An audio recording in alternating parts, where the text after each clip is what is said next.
12 April ଚୈତ୍ର ପୂର୍ଣ୍ଣିମା ରାତିରେ ଆପଣଙ୍କର ଘରେ ଏହି ଜାଗାରେ ଫୋପାଡ଼ି ଦିଅନ୍ତୁ ଏକ ମୁଠି ଲୁଣ।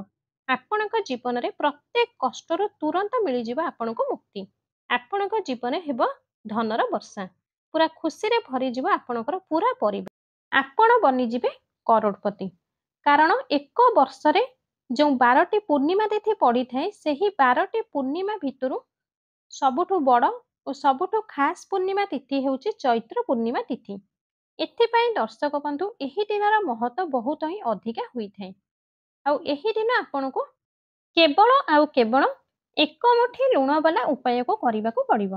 ତ ଦର୍ଶକ ବନ୍ଧୁ ଏହି ଉପାୟକୁ ଆପଣ କିପରି କରିବେ, କେବେ କରିବେ, କେଉଁଠି ଏହି ଉପାୟକୁ କରିବେ, ଆଉ ଏହି ଉପାୟକୁ କରିବା ସମୟରେ ଆପଣ କେଉଁ କେଉଁ କଥା ପ୍ରତି ଧ୍ୟାନ ରଖିବେ, ଏସବୁ ତଥ୍ୟ ଆମେ ଆପଣଙ୍କୁ ଏହି ଭିଡ଼ିଓ ମାଧ୍ୟମରେ ଜଣାଇବୁ। ତେବେ ଚାଲନ୍ତୁ ଭିଡ଼ିଓଟିକୁ ଷ୍ଟାର୍ଟ କରିବା।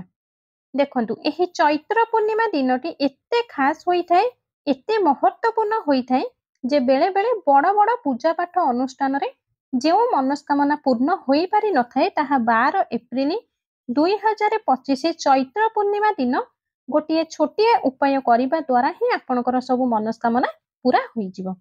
ଯଦି ଆପଣ ଏହି ଉପାୟକୁ 12 ଏପ୍ରିଲ ଚୈତ୍ର ପୂର୍ଣ୍ଣିମା ଦିନ କରିବାକୁ ଚାହୁଁଛନ୍ତି ତ ଆପଣ ଏହି ଉପାୟକୁ ପ୍ରଥମେ ଭଲସେ ବୁଝନ୍ତୁ, ତାପରେ ଏହି ଉପାୟକୁ କରିବେ, ତେବେ ଯାଇ ଆପଣଙ୍କୁ ଏହି ଉପାୟର ଫଳ ଜରୁର ମିଳିବ। ଆଉ ଏହି ଉପାୟକୁ କରିବା ଦ୍ୱାରା ଆପଣଙ୍କ ଘରେ ଯାହା ବି ଦୁଃଖ ସମସ୍ୟା ଯଦି ଚାଲିଥାଏ ତାହା ସବୁ ଗୋଟିଏ ଚୁଟକିରେ ତୁରନ୍ତ ଦୂର ହୋଇଯିବ। ଏହି ଉପାୟକୁ ଆପଣ ସନ୍ଧ୍ୟା ସମୟରେ ପ୍ରଦୋଷ କାଳରେ କରିବେ। ସନ୍ଧ୍ୟା 6ଟାରୁ 8ଟା ଭିତରେ ଆପଣ ଏହି ଏକ ମୁଠି ଲୁଣ ବାଲା ଉପାୟକୁ କରିବେ। ଆପଣ ଏହି ଉପାୟର ଫଳ ନିହାତି ମିଳିବ। ଆପଣଙ୍କୁ ଆମ ଚ୍ୟାନେଲ ତରଫରୁ ପ୍ରାର୍ଥନା, ଯଦି ଆପଣ ଆମ ଚ୍ୟାନେଲରେ ନୂଆ ଆସିଛନ୍ତି ତ କୃପା କରି ଆମର ଏହି ଚ୍ୟାନେଲକୁ ସବସ୍କ୍ରାଇବ ନିହାତି କରିଦିଅନ୍ତୁ ଆଉ ଭିଡ଼ିଓ ଗୋଟେ ଲାଇକ୍ କରି କମେଣ୍ଟ ବକ୍ସରେ ଜୟ ଶନିଦେବ ଅବଶ୍ୟ ଲେଖନ୍ତୁ, ଯାହାଦ୍ୱାରା ନ୍ୟାୟଗୁରୁ ଶନିଦେବଙ୍କ ଆଶୀର୍ବାଦ ଆପଣଙ୍କର ପୁରା ପରିବାର ଉପରେ ବନି ରହିବ। ଆପଣ ଏହି ଉପାୟ ପାଇଁ ଗୋଟିଏ କାଚର ଡବାଟିଏ ନେବେ କିମ୍ବା ଗ୍ଲାସଟିଏ ନେବେ କିମ୍ବା କାଚର ଗିନା ନେଲେ ଚଳିବ, କିନ୍ତୁ କାଚର ହିଁ ପାତ୍ର ନେବେ। ସେହି କାଚ ପାତ୍ରରେ ଆପଣ ଯେଉଁ ଖାଇବା ଲୁଣ ଡେଲି ୟୁଜ୍ କରୁଛନ୍ତି ଧଳା ଓ ଗୁଣ୍ଡ ଲୁଣ ହିଁ ନେବେ।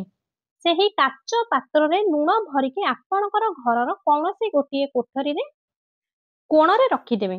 ଯଦି ଆପଣଙ୍କର ଘରେ କାଚ ପାତ୍ରରେ ଲୁଣ ଭରିକି ରଖିବେ ତେବେ ଏହା ଦ୍ୱାରା ଆପଣଙ୍କ ଘରୁ ସବୁ ନଜର ଦୋଷ ନେଗେଟିଭ ଏନର୍ଜି ଦୂର ହୋଇଯିବ ଏବଂ ଆପଣଙ୍କ ଘରକୁ ପଇସା ସବୁ ଦିଗରୁ ଆସିବା ଷ୍ଟାର୍ଟ ହୋଇଯିବ।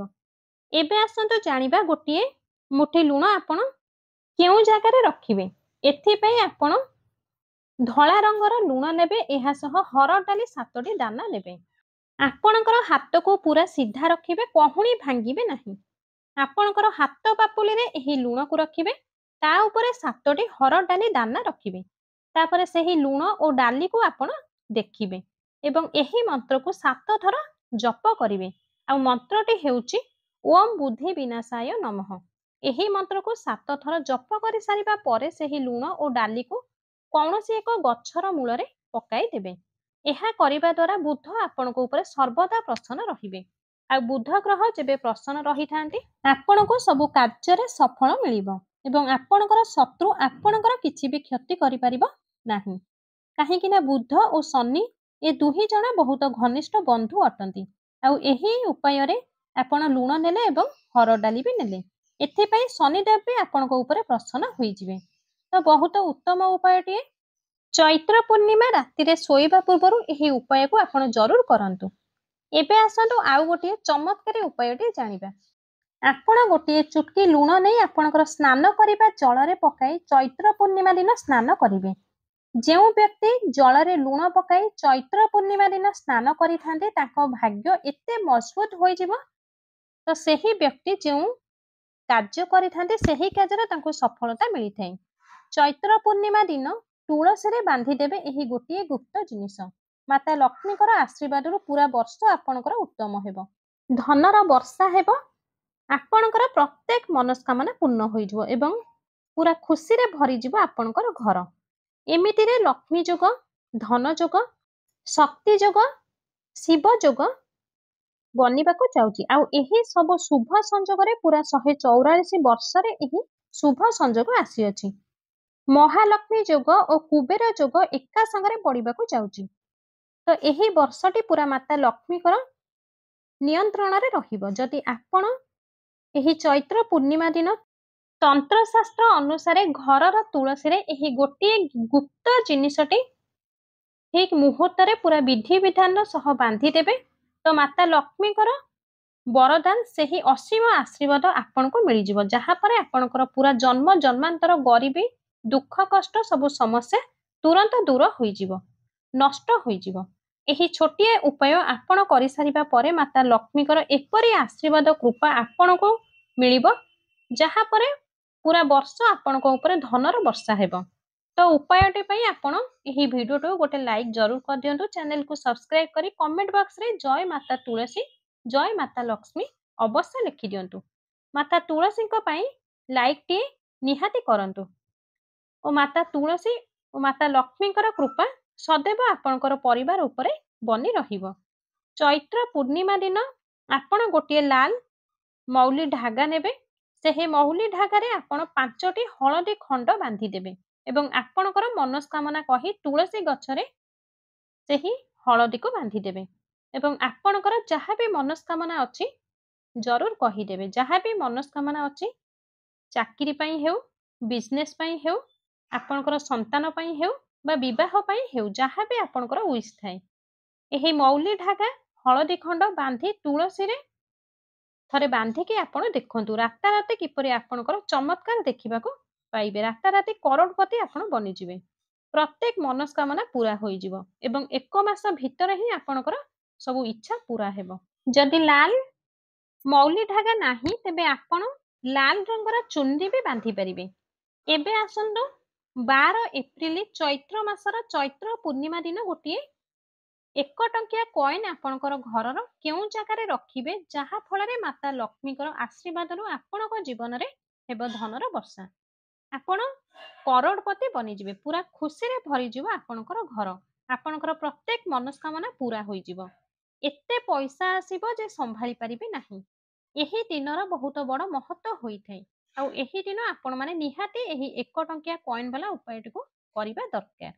ଯଦି ଆପଣଙ୍କ ଜୀବନରେ ପିତୃଦୋଷ, ଶନି ଦୋଷ କିମ୍ବା କୌଣସି ପ୍ରକାରର ମଙ୍ଗଳ ଦୋଷ, ଆହୁରି ବି ବହୁତ ତରିକାର ଦୋଷ ଆପଣଙ୍କ ଘରେ ଆପଣଙ୍କ ଜୀବନରେ ରହିଥାଏ, ତ ଆପଣ ଏହି ଉପାୟକୁ 12 ଏପ୍ରିଲ ଚୈତ୍ର ପୂର୍ଣ୍ଣିମା ଦିନ ଏହି 1 ଟଙ୍କିଆ କଏନ୍ ଉପାୟକୁ ଆପଣମାନେ କରିଦିଅନ୍ତୁ।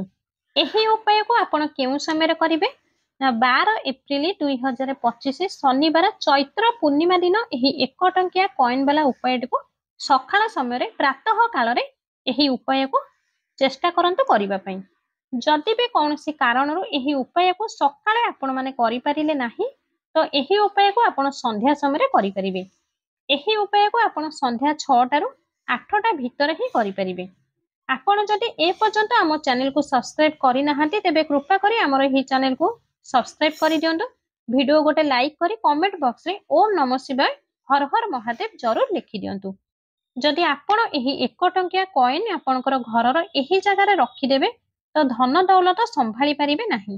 ଏତେ ଧନ ଆପଣଙ୍କ ଜୀବନରେ ପ୍ରାପ୍ତ ହେବ ଏବଂ ଆପଣଙ୍କ ଜୀବନରେ ନିର୍ଧନତା ଓ ଗରିବକୁ ଦୂର ହେବା ପାଇଁ ସମୟ ବେଶୀ ଲାଗିବ ନାହିଁ। ଏହି ଉପାୟକୁ କରିବା ପାଇଁ ଗୋଟିଏ 1 ଟଙ୍କିଆ କଏନ୍ଟେ ନେବେ। ସେହି କଏନ୍କୁ ସାବୁନ କିମ୍ବା ସର୍ଫରେ ଭଲସେ ସଫା କରିଦେବେ, କାହିଁକି ନା ଏମିତି କଏନ୍କୁ ଆପଣଙ୍କର ପୂଜାରେ ଆପଣଙ୍କୁ ରଖିବାକୁ ପଡ଼ିବ। 1 ଟଙ୍କିଆ କଏନ୍ଟେ ନେବେ, ଗୋଟିଏ ଦେଶୀ ଘିଅର ଦୀପଟିଏ ନେବେ। ସେହି ଦୀପରେ ଲମ୍ବାବତୀ ଦେବେ। ଆପଣ ସେହି ଦୀପରେ ତୁଳାବତୀ ବ୍ୟବହାର କରିବେ ନାହିଁ। କଳା ରଙ୍ଗର ମୌଲି ଧାଗା, ଯାହାକୁ ଆପଣମାନେ ହାତରେ ବାନ୍ଧନ୍ତି, ସେହି କଳା ସୂତାରୁ ନେବେ। ଅଳ୍ପ ଟିକେ ସେହି କଳା ସୂତାକୁ କାଟି, ବେଶୀ ଲମ୍ବା ନେବେ ନାହିଁ, ସେହି କଳା ସୂତାକୁ ଦୀପରେ ତୁଳାର ପ୍ରୟୋଗ କରିବେ। ଏହାପରେ 1ରୁ 2ଟି ବାକ୍ତସା ନେବେ। ଚିନି ବି ଆପଣ ନେଇପାରିବେ।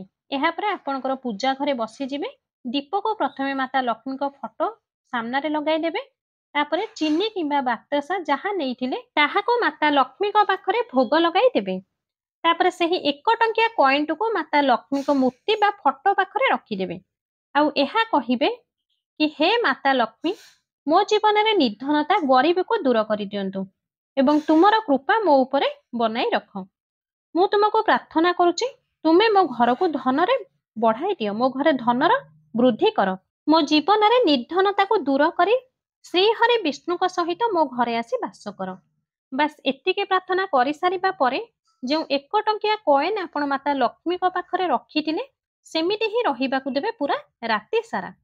ଚୈତ୍ର ମାସ ପୂର୍ଣ୍ଣିମା ତିଥି ଦିନ ଏହି ଉପାୟଟିକୁ କରିବେ। ତାପର ଦିନ ମାନେ ରବିବାର ଦିନ ସକାଳେ ସ୍ନାନ ଆଦି ସାରି ଗୋଟିଏ ଲାଲ ରଙ୍ଗର କପଡାଟିଏ ନେବେ। ସେହି କପଡାରେ ସେହି 1 ଟଙ୍କିଆ କଏନ୍କୁ ବାନ୍ଧି ଆପଣଙ୍କର ଧନ ରଖୁଥିବା ଜାଗାରେ ରଖିଦେବେ ଓ ମାତା ଲକ୍ଷ୍ମୀ ଶ୍ରୀହରି ବିଷ୍ଣୁଙ୍କୁ ପ୍ରାର୍ଥନା କରିବେ କି ମୋ ଘରେ ତ୍ରେଜରୀକୁ ଆପଣ ସବୁବେଳେ ଧନରେ ଭରି ଦିଅ। ମୋ ଘରେ ତ୍ରେଜରୀ କେବେ ବି ଧନରେ ଖାଲି ନ ହେଉ। ମୋ ଜୀବନରେ କେବେ ବି ଗରିବୀ ନିର୍ଧନତା ନ ଆସୁ। ମୋ ଜୀବନରେ ସବୁବେଳେ ଧନ ପ୍ରାପ୍ତ ହେଉ। ଅଧିକରୁ ଅଧିକ ଟଙ୍କା ମୋ ଜୀବନରେ ମୁଁ ପ୍ରାପ୍ତ କରେ। ଏହିପରି ପ୍ରାର୍ଥନା କରିବେ। 1 ଟଙ୍କିଆ କଏନ୍କୁ ଆପଣଙ୍କର ତ୍ରେଜରୀରେ ରଖିଦେବେ। କିନ୍ତୁ ଆପଣ ଧ୍ୟାନ ଦେବେ, ଆପଣ ଯେଉଁ ତ୍ରେଜରୀ ରଖିଛନ୍ତି ସେହି ତ୍ରେଜରୀ ସବୁବେଳେ ସଫା ରଖିବେ। କୌଣସି କାଗଜ କିମ୍ବା କୌଣସି ଜିନିଷର ଫଟୋ କପି ରଖିବେ ନାହିଁ। ଆପଣଙ୍କର ତ୍ରେଜରୀରେ ଆପଣ ଯାହା ବି ରଖିଛନ୍ତି, ପଇସା ଗହଣା ଯାହା ବି ରଖିଛନ୍ତି, ମାତ୍ର ପଇସା ଗହଣା ଆପଣ ରଖିବେ।